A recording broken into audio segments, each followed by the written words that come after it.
Hi, welcome to செரின்ஸ் kitchen. இன்றைக்கி நம்ம கிச்சனில் ஒரு சூப்பரான ஒரு ஹெல்த்தியான ஒரு பிரேக்ஃபாஸ்ட் ரெசிபி தான் பண்ண போகிறோம். வெள்ளை அவல் வச்சு நம்ம கிச்சனில் இன்றைக்கி புட்டு பண்ண போகிறோம். வெள்ளை அவலில் புட்டு பண்ணோம்னா ரொம்ப ஈஸியாகவும் இருக்கும், அதே சமயம் ரொம்ப ருசியாகவும் இருக்கும். நம்ம எப்பயுமே நார்மலாக அரிசி மாவில், கேழ்வரகு மாவில் இதில் தான் புட்டு செய்வோம். அதுவும் ரொம்ப நல்லாயிருக்கும். அதே போல் இந்த புட்டு ரொம்ப சூப்பராக இருக்கும். ரொம்ப சாஃப்டாகவும் ரொம்ப டேஸ்டியாகவும் இருக்கக்கூடிய அவல் புட்டு தான் இன்றைக்கி நம்ம கிச்சனில் பண்ண போகிறோம். வாங்க அது எப்படி பண்ணலாம் அப்படிங்கிறத பார்க்கலாம். அவல் புட்டு பண்ணுறதுக்கு நான் சிகப்பு அவல் எடுத்திருக்கேன். இந்த கப்பில் ஒரு கப் அவல் 250 கிராம் அவல். நல்லா அவல் மொறுமொறுப்பாக இல்லைன்னா நீங்கள் கொஞ்சம் கடாயில் வச்சு லைட்டாக வறுத்து எடுத்துக்கோங்க. ரொம்ப வறுக்க வேணால், லைட்டாக அந்த சூடாகிற அளவுக்கு நீங்கள் வறுத்துக்கிட்டிங்கன்னா மொறுமொறுப்பாக வந்துடும். நான் சிகப்பு அவல் எடுத்திருக்கேன். நீங்கள் வெள்ளை அவல் எடுக்கிறதுனாலும் எடுத்துக்கலாம். லேஸ் அவல் இல்லைன்னா கெட்டி அவல் எது வேணாலும் நீங்கள் எடுத்துக்கலாம்.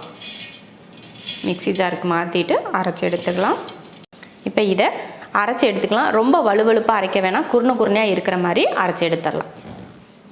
அரைச்சாச்சு, ஒரு பவுலுக்கு மாற்றிக்கலாம்.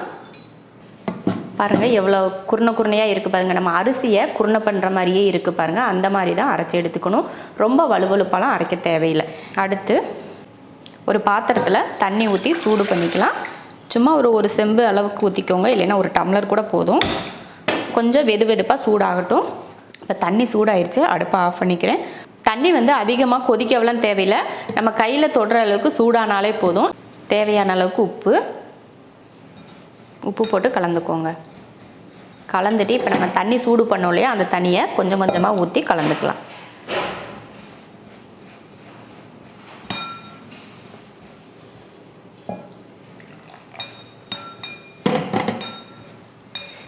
பாருங்கள் நல்லா கலந்தாச்சு. இந்த மாதிரி லைட்டாக தண்ணி அளவுக்கு அதிகமாக ஊற்றிடக்கூடாது. இந்த மாதிரி பிசைஞ்சிட்டு இந்த மாதிரி பிடிச்சி பாருங்கள். நம்ம கையில் இப்படி பிடிக்கிறதுக்கு வந்துச்சுன்னா நல்லா அந்தளவுக்கு பிணைஞ்சது சரி அப்படின்னு அர்த்தம். அவ்வளோதான். இப்போ இதை ஒரு 5 நிமிஷத்துக்கோ இல்லை 10 நிமிஷத்துக்கோ ஊற வச்சுருவோம். அதுங்குள்ளேயும் நம்ம தேங்காய் துருவி எடுத்துக்கலாம். 5 நிமிஷம் கிட்ட தான் நான் ஊற வச்சேன். அதுங்குள்ளேயும் தேங்காயும் துருவி எடுத்துகிட்டு வந்தாச்சு. ஒரு அரை மூடி தேங்காயை நான் துருவி எடுத்திருக்கேன். தேங்காய் ரெடியாக இருக்குது. புட்டுக்கு மாவு ரெடி பண்ணி வச்சுட்டோம். இப்போ ஸ்டவ் ஆன் பண்ணி நான் ஸ்டீமர் வச்சுக்கிறேன். அதில் தண்ணி சேர்த்துக்கலாம். ஒரு செம்பு அளவுக்கு தண்ணி ஊற்றிருக்கேன். அது கொதிச்சுட்டு இருக்கட்டும். நான் டீ குடிக்கிற டம்ளரில் தான் புட்டு செய்ய போகிறேன். இதில் முதல்ல ஒரு ஸ்பூன் அளவுக்கு தேங்காய் துருவல் சேர்த்துக்கோங்க. சேர்த்தாச்சு. அடுத்து இதில் மாவு சேர்த்துக்கலாம். அடுத்து நம்ம கொலா புட்டெல்லாம் செய்கிறோம் பார்த்திங்களா, அந்த மெத்தட்லேயே செய்யுங்க. அப்போ உங்களுக்கு கொலா புட்டு சாப்பிட்ட மாதிரி இருக்கும். அடுத்து இதுக்கு மேலே கொஞ்சம் மாவு போட்டு இதுக்கு மேலே தேங்காய் போட்டுக்கலாம். இதே போல் எல்லா டம்ளர்லேயும் நான் 4 டம்ளர் எடுத்து வச்சுருக்கேன். அதில் எல்லாத்துலேயும் இதே மாதிரி போட்டு எடுத்துக்கலாம். இல்லைன்னா உள்ள ஒரு தேங்காயும் லாஸ்ட்டில் ஒரு தேங்காய் மட்டும் கூட நீங்கள் போட்டுக்கிட்டால் போதும். இது ஃபுல்லாக தேங்காய் பாருங்கள். மாவு ஒரு டைம் தான் நான் தேங்காய் துருவல் போட்டிருக்கேன். அப்புறம் ஃபுல்லாக இந்த புட்டு மாவு போட்டாச்சு. அதுக்கு மேலே தேங்காய் துருவல் வச்சுக்கிறேன். இந்த மாதிரி கூட வச்சுக்கலாம், அது உங்கள் விருப்பம். இதே போல் மற்ற எல்லாத்துலேயும் போட்டு எடுத்து வச்சுக்கலாம். பாருங்கள், இது போல் நான் 4 டம்ளரில் ரெடி பண்ணி வச்சுருக்கேன். தண்ணி பார்த்திங்கன்னா நல்லா கொதிச்சிருச்சு பாருங்கள். இப்போ இது மேலே இந்த ஸ்டீம் மேலே ஒரு அடுக்கு இருக்குது பார்த்திங்களா, அதையும் வச்சுக்கிறேன். அதுக்கு மேலே நம்ம புட்டை எடுத்து வச்சிடலாம்.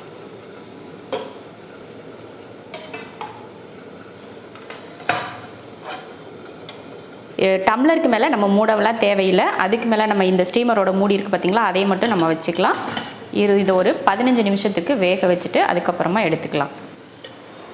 இப்போ நம்ம வேக வச்சு 15 நிமிஷம் ஆச்சு. 15 நிமிஷம் கூட தேவையில்லை, 10 நிமிஷமே போதும். ஆனாலும் ஒரு 15 நிமிஷம் வேக வச்சிட்டோம்னா நல்லா வெந்திருக்கும் இல்லையா, அதனால தான் இப்போ எடுத்துடலாம். ஏன்னா நம்ம டம்ளரில் வச்சு வேக வச்சுருக்கோம். டேரெக்டாக நம்ம இந்த ஸ்டீமருக்குள்ளே போட்டிருந்தோம்னா 8 நிமிஷத்துலேருந்து 10 நிமிஷமே போதும். டம்ளரில் போட்டிருக்கோம் அப்படின்றனால கொஞ்சம் ஆவியெல்லாம் மேலே பிடிக்கிறதுக்கு லேட் ஆகும். அப்படின்றதுக்காக தான் நான் 15 நிமிஷமாக வேக வச்சுருக்கேன். இப்போ எடுத்துடலாம். இப்போ ஸ்டவ் ஆஃப் பண்ணியாச்சு.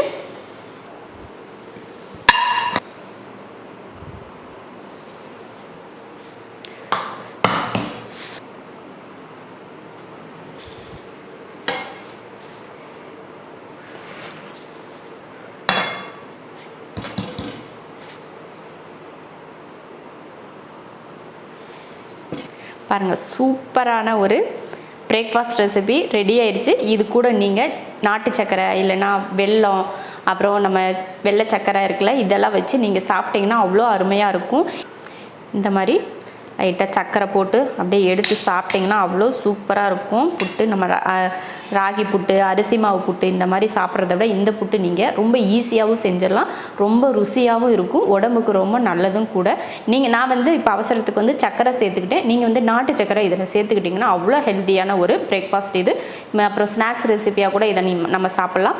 நம்ம டம்ளரில் பண்ணுறது பார்த்திங்கன்னா கொலா புட்டு உங்களுக்கு சாப்பிட்ட ஃபீல் அப்படியே இருக்கும். ஏன்னா பார்த்திங்கன்னா தெரியும் கொலா புட்டு எப்படி நம்ம செய்வோமோ அதே போலயே இருக்குது. டம்ளரில் மட்டும் நீங்கள் இந்த மாதிரி வச்சு நீங்கள் எடுத்துக்கோங்க, இல்லைன்னா கிண்ணத்தில் கூட நீங்கள் வச்சு எடுத்துக்கலாம்.